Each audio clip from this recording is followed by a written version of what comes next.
Hello, and welcome to this tutorial on the classroom instruction or small group results report. This is the last piece of your District of Distinction application, and this is where you have some choice within your application and between school counseling programs in your district. Each building will be turning in one classroom or one small group results report. So a little bit more about the classroom and small group results report. Again, love that it's streamlined, love that this is one template that you just differentiate if it's a classroom instruction, unit or lesson, or if it's referring to a small group you led.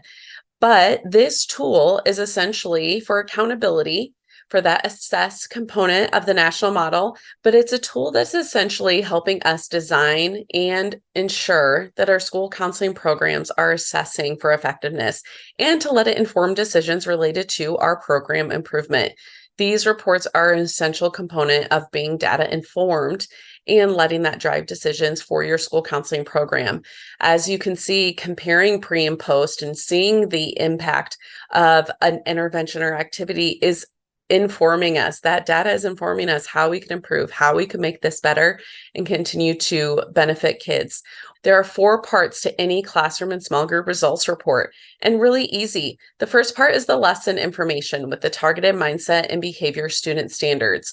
You will see that very similar in the tool that you use for the annual student outcome goal plan. It's also very similar in the lesson plan template. The second part is the pre and post test assessment items. They're all copied from the lesson plan template if that is a tool you also utilize. Again, ISCA provides these templates, these tools for the framework of a comprehensive program. They are not specific as a step-by-step, do this, do that, like a recipe. They're providing a framework, an outline, and these tools help us within that framework to do our best work for kids. So these tools, whether you use the lesson plan template, it's helping you work through being able to do a lesson that is most engaging and facilitating instruction towards attainment of any student standard. The third part is the data results. And remember, there's 3 parts of any data story: the participant data, the mindset and behavior data, and the outcome data. Could this lesson or unit or small group unit be linked to a student outcome and achievement, attendance, or discipline? Not every activity or intervention will, but can this lesson or unit be? The fourth part is reflection, because again, reflecting makes us better professionals. When students reflect, it helps them be better learners. But this is where we're reflecting on the data so that we can be a data-informed school counseling program. Obviously, like the other components, we want you to use the ISCA template linked within the application. If you have used the lesson plan template for either classroom or small group, this section will look very familiar, and a lot of it is copying and pasting from one document tool to the next. You can see here at the top, you'd be putting your school name, whether it was a single lesson you're collecting data on, or if it was a small group. Maybe you were in the classroom, but it wasn't a single lesson, it was a unit. Maybe it was 3 times you returned to that classroom for the unit. Maybe it was 4. Then you go down to grade level and the topic. If you remember back from the annual student outcome goal plan, this is where you listed the 1 or 2 mindset and behavior standards that was the foundation of your intervention or activity. So you would list the 1 or 2 student standards you chose here, write out the statement. Here's where you would follow up with the pre and post test questions that you created based on the language that rooted from the student standard and then translated to the learning objective, and finally the pre-post test question. This is where you get to the section of the data results. So you have not seen this section yet because it did not exist on the annual outcome goal plan, nor did it exist on the lesson plan. The lesson plan really just lists anticipated data results, where the results report is actually showing what did happen. The results report still has all 3 pieces of our data story, but the nice thing is this result report is filled out after the intervention, unit, or small group took place. Not only are you still doing the factual participation data, how many students participated, what were the length of those lessons and how many, very factual information, But when you do the pre-test questions, this is where you can calculate the average student responses to each item. And I will give you an example of that in a little bit if you use a Likert scale. And I would encourage that's the easiest way to be able to do pre and post test and measure student growth after an intervention or activity. You would be able to fill in the pre-test data, but you wouldn't be able to do post-test until the intervention unit or classroom instruction is finished. Remember, outcome data that is based on our achievement, attendance, or discipline. Not every intervention or activity or lesson will link to an outcome, an achievement, attendance, or discipline. If it can lead to some sort of result in outcome data, that is great. But obviously, what you are providing here is a classroom lesson or unit or small group unit that could link to outcome and achievement, attendance, or data. So obviously you would have to have some baseline data when it came to grades or some sort of achievement scores before the intervention or activity, or it would be baseline data in previous cumulative absences, or maybe cumulative office referrals beforehand, whatever that outcome is linked to. And then obviously after the intervention, what are you measuring? Whether cumulative absences after the intervention. So maybe it's a comparison from first quarter to second quarter, first semester to second semester, 1 year to the next year. Obviously, that longer time frame would be harder to fill this out and submit for District of Distinction. So your time frame might be a little shorter. Also, then we'll look at how you are able to do percent change, how you calculate percent change. You will notice that the end of the result report is really just a reflection. And again, being able to reflect as a professional is part of what helps us grow and develop to be able to do better work for our students and to continue to develop and build our program for best practice. So thinking about how our instruction, how your instruction and the content of your lesson, whether for the classroom or small group, how did it facilitate the attainment of the identified ISCA student standards? How did the content of what you taught help students attain the 1 or 2 ISCA mindset behavior standard that you set out as the foundation of this activity or intervention? The last one is, how could it be improved? What did you learn? What could be changed? This is where your data should drive decision making. If you see that one of your pre or post test questions did not have an increase, maybe it decreased, maybe it stayed the same, how would you change that for next time to see something with more growth? How would you consider the timing or the number of services times you met with students? What were some of those identified barriers that you would hope to change or remove if you did this lesson again? And this is where your data really drives decision making. But we wouldn't know it if we didn't reflect on it first. This component of the District of Distinction application is also the first and only component where you will be making a bar graph based on your data results for the mindset and behaviors. Now, you will have mindset and behavior data. That is your pre and post test questions. You will not need to make any other bar graph for the outcome data. You are essentially just listing that outcome data on the results report.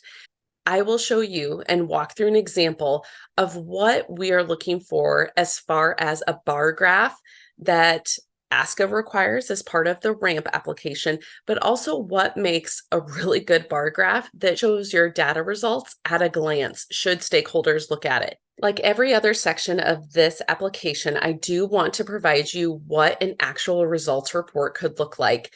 So this example is coming to you as part of a classroom instruction unit, as you can see listed here. You can see how you fill out just the factual, the school, the grade level impacted, the topic. You can see that I chose 2 student standards that had to do with short-term and long-term goals related to our domains, but also being able to persevere to achieve those goals. You can see that through the student standards, the learning objectives would be listed on the lesson plan, or if this was linked to my annual student outcome goal, you'd see this information there as well. But this is where I listed the pre and post test questions I came up with to actually measure the student standard. So like I mentioned, you want to use some of the same language.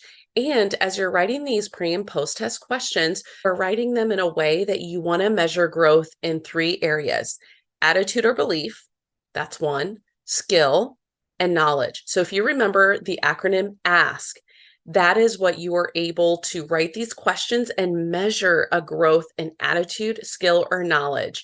So you're writing questions with an I know, I am able to, I can, I believe, and you're linking that to the language used in the student standards so that you can actually show measurable impact and attainment of the student standards. So here I am teaching the students how to write SMART goals, how we're making long-term and short-term SMART goals related to our domains. So first question, I know how to write a SMART goal, so knowledge. I can write a social, emotional, or personal goal written in SMART goal format. That is short term. So again, a little longer of a pre-test question, but this is for 8th graders, so they can handle it. So that would be a skill. Number 3 is measuring a skill, as well as 4 and 5. If I had a question that was I believe or I think, that would be attitude. Here for the data results, you can see very factual participation data, number of students, number of lessons, and the time of each lesson. The pre-assessment data you can see is an average of student answers for each of the pre-test questions. So I have 5 questions. So here I have 5 that I have an average answer to.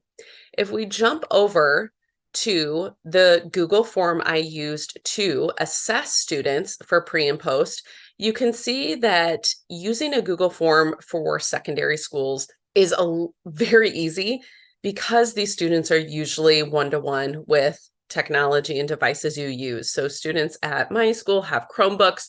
So again, I wrote questions in a way to have a Likert scale from strongly agree, agree, disagree, and strongly disagree. So there's 4 answers possible. If a student wrote strongly agree or chose that multiple choice answer, that is worth 4, right? We want students to strongly agree that they can do all of these items, that they know, that they're able to do. So that is worth 4. If a student chose agree, that is worth 3. If they chose disagree, that is a 2. And a strongly disagree is a 1. So you use the Likert scale answers and assign them a point value. Obviously, if students are doing all of this 100% correctly and say strongly agree, that would be all 4s. And so your average student answers would be really close to that 4. If you have students on the pre-test that don't know how to do these things, they aren't sure yet, that's where you have room for growth to teach them. But that's where you would see that student average closer to the 1.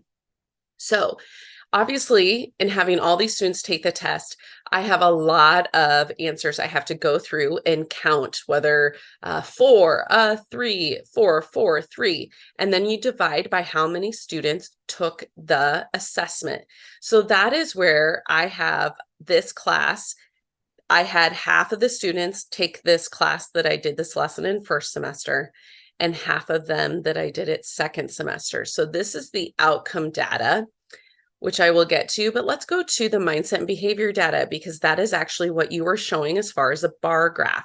So you can see here that I put in the title of my graph. This is the classroom mindset and behavior pre and post test results. I can put pre and post in a column. You can see these were my average answers for all of those that I added up and divided by how many students I had that took the test. And you can see I did the same for the post test and then just put the questions. If you are unsure how to make a bar graph, like I was at the beginning of all of this, please use this as a tool to copy and be able to work on implementing your own bar graph. How you do this is, again, do the title, your pre and post, your questions. You guys can follow along with the columns it takes to do that. You highlight and say, insert chart. And this is where I got the chart that it's now covering. So when you highlight and insert chart, this is immediately what pops up.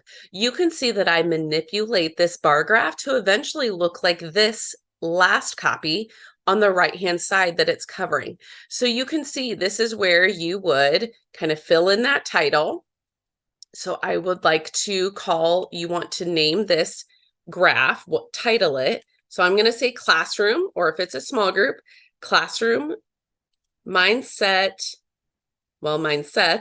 and behaviors pre and post test results. You can see I'm just copying what I ended up with.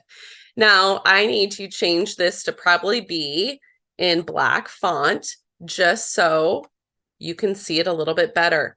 Now, obviously, this is what helps you be able to see that data at a glance, but I want to be able to see what average number is it actually showing. So if you just kind of click on the left blue column, any of them, this is where you can kind of manipulate a little bit.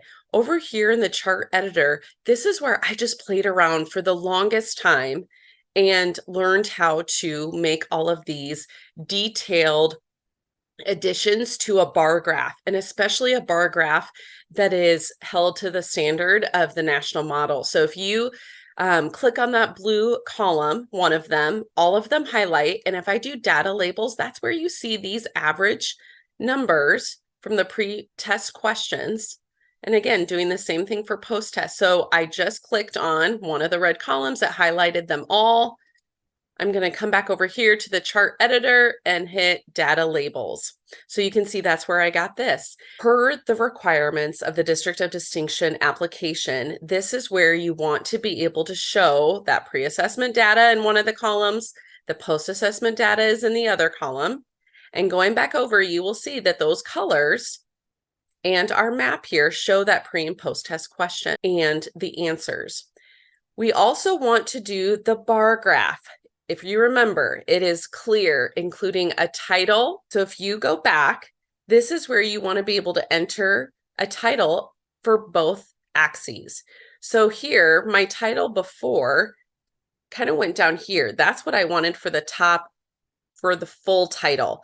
But I can click on it and retitle it. So you can see on my finished graph on the right that I titled it my pre and post test questions.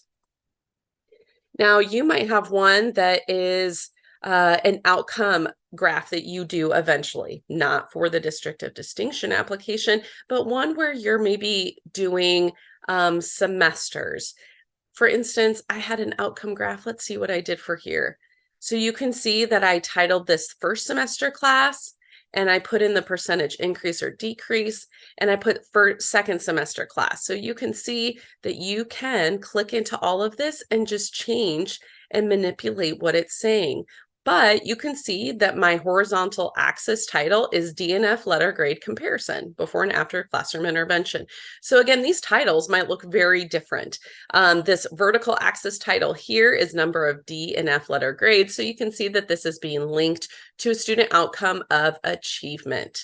So you're just labeling what it pertains to. So coming down here, if you see this graph here, my horizontal axis title is Likert scale answer averages. So I come back over here. How did I get that? So I double click on it, have this chart editor come up. And again, sometimes I forget where I find all of this stuff, but here's my X axis title. But now I want to go to customize chart and access titles. So you can see I have my horizontal, but I want to change this to my vertical. So this is where I have, oh, what did I put? Average Likert scale answers. And you can make it bold. You can make sure that it's black. You can also change the font. You can also change the size of the title. Let's go back down here. I want to make sure that I double click. I want to make this bold. I want to make sure that the font size is a little bit bigger, that it's matching the vertical axis title, and that it's black font as well. So this is essentially how I created what I did on the right-hand side. And now this would be considered done. Now I click on the whole graph and I copy, and usually then I go to adding another tab, and this is where I copy and paste and can manipulate the size of this. You can see in my finished one that I made it a little bit bigger, but then also made this chart down here and wrote what the questions were, what each answer to the Likert scale meant, and then did the averages and the percentage increase and decrease. Then what I did is I went up and for view, I said, let me show grid lines. This is how they show originally, right? When we did this, we came over here, the grid lines are already there. So what I did is for my final copy, I said, no grid lines. Then the nice thing about this is when you have this nice and finished, complete data chart, this is what I usually share with stakeholders. This is what I share with our administrators, not every time, but just to show them if I had a really great small group that, man, had an awesome increase in our student standards and meeting goals or in our outcome goals, then I save this as a PDF, download it as a PDF, and I save that. So I print that out and I share it with them, or maybe I put it in an email. So you can see this is where I have a finished one as well. And this is a really great thing to be able to share with stakeholders. If you have an advisory council, this is a great thing to be able to promote and share with them.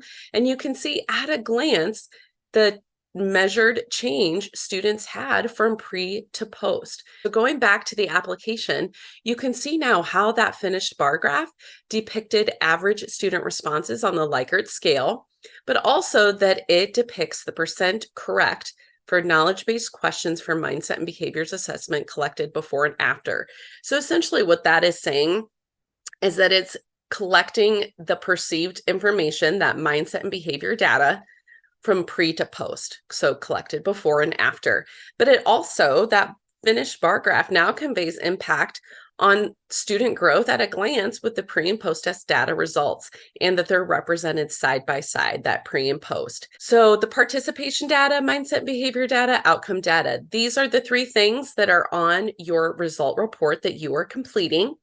And then here, reflecting, just like that result report prompted you to, how the classroom instruction lesson content that you created, how it facilitated attainment of the identified student standards you set out with.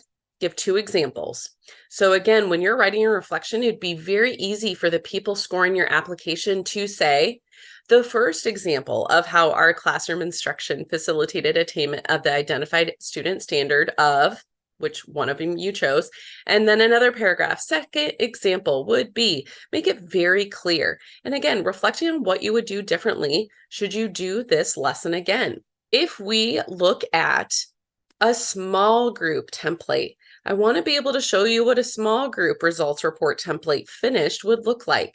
So again, you choose whether you are doing this on a classroom instruction, unit, or single lesson, or a small group. Now, obviously, if you're doing a small group, you might have a mix of identified students in various grade levels. You might just have one grade level.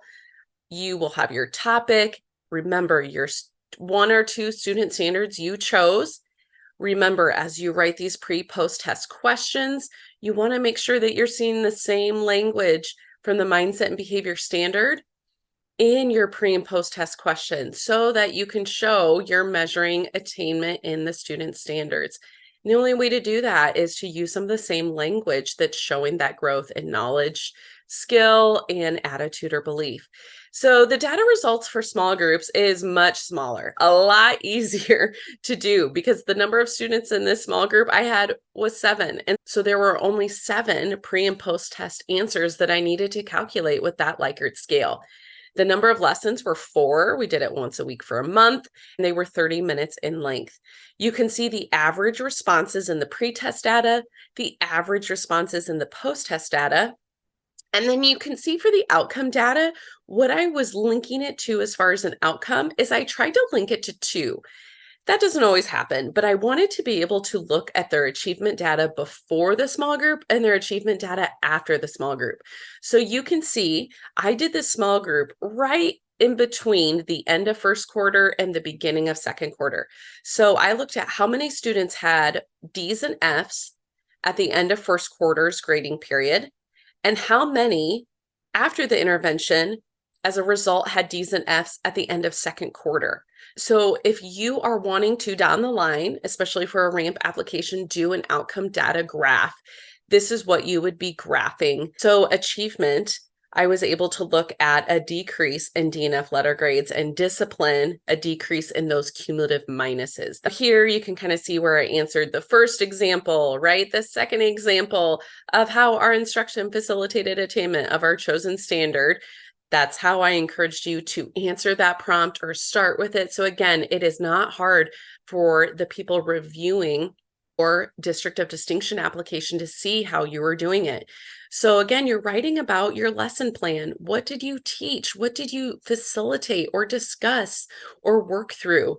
What do you utilize as counselors? What did you learn that you would improve? And again, it might not have to be this long, but that is kind of the extent that I felt like I needed to do as far as my reflection. So going back to the form responses as an example, see, this is the post-test. So remember, this is a lot easier to calculate because there are only 7 students I did it for. So again, when I get these scores from the Google form, I just start adding up. And if you're really tech savvy, I'm sure you've already maybe found a way to equate maybe the strongly agrees to the 4 and the agree to 3. So essentially I went 4 plus 3 plus 3 plus 1 plus 4 plus 3. That sum was divided by 7 students who took it. That is how I got my average answer of 3. Now remember, there's a separate Google form that had my average answer of 2.7. You do that all the way. Now remember, copy this to be able to know how to insert a graph. This was my title, but sometimes this title originally shows up down here. That's why you can kind of copy and paste it. You can see that for my questions, I wanted to put the percentage increase or decrease within the questions so that it shows up on the graph. And then again, you have your pre-test and post-test data. It does look like that I closed down that pre-test column, so I'm going to bring it back out here. So let me see, again, you highlight it, and let's see what happens when I insert chart, what comes up originally as that first draft. Remember, in order to get it to this final product that is worthy of that application for District of Distinction or RAMP, this is where you want to manipulate and maybe click on this original title that comes down as the horizontal axis title. I want to make sure this title, I'm going to cut it and paste it, right? I want it to be up here, but I might make it smaller so it all fits. Let's see, I can make it a little bit bigger. I want to make sure that it is in black font, maybe that it's bolded. Okay, now I already have, because of those 2 columns where I inserted the chart, those 2 columns made my pre and post. Then how we did classroom, I'm gonna just click on one of the blue columns. It highlights them all. I'm gonna go to customize in my chart editor and click data labels.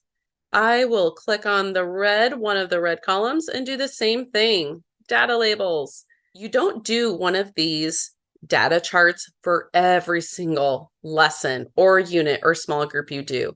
I usually pick 1 or 2 small groups to do throughout the year, just so that it can drive decision making for the next one. And then I usually do maybe 1 classroom unit for each grade level. So you don't do it for everyone because it does take extra time. And right, this best practice isn't supposed to be one more thing on the plate. It is answering that question of how students are measurably different as a result of time with their school counselor. Now, how you come up with the percentage change, you can see that one of my pre and post test questions that I had no growth, 0% increase. You can see up here in question 2, the students actually got worse from pre to post. This is real data. We're not looking for perfect data that would show ideal growth in each area on your pre and post test, right? We are showing real data. So the nice thing, because I'm collecting data, I was able to see, wow, I need to spend more time teaching students in this small group how to manage their time and balance school, home, and other activities. I need to be able to spend more time in that lesson. I also maybe need to spend more time and having students and teaching resources that they have available to them, because those were kind of the two components, two items that did not have any growth or even decreased. So that is what I reflected on what I could improve for the next lesson. Now, how do you know these percentage increases, right? You go from 2.7 to 3. How does that have an 11.1 increase?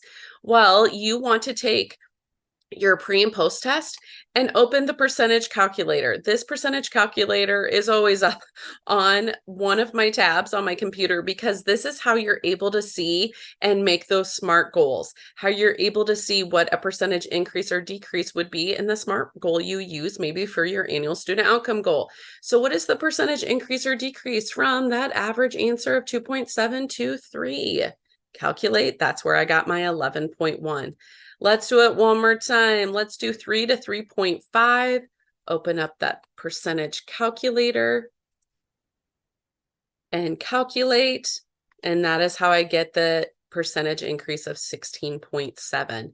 If you go back to the classroom unit, I did the same thing. So you can see I'd put in the 2.6 to the 3.5. That was a 34.6 increase. That is how you do your percentage increase or decrease when it comes to the outcome data and when it comes to the mindset and behavior data. If you need more help with this component of the District of Distinction application, please look at this more intensive extended webinar that shows this process in even more detail. Thank you so much, and good luck with your District of Distinction application.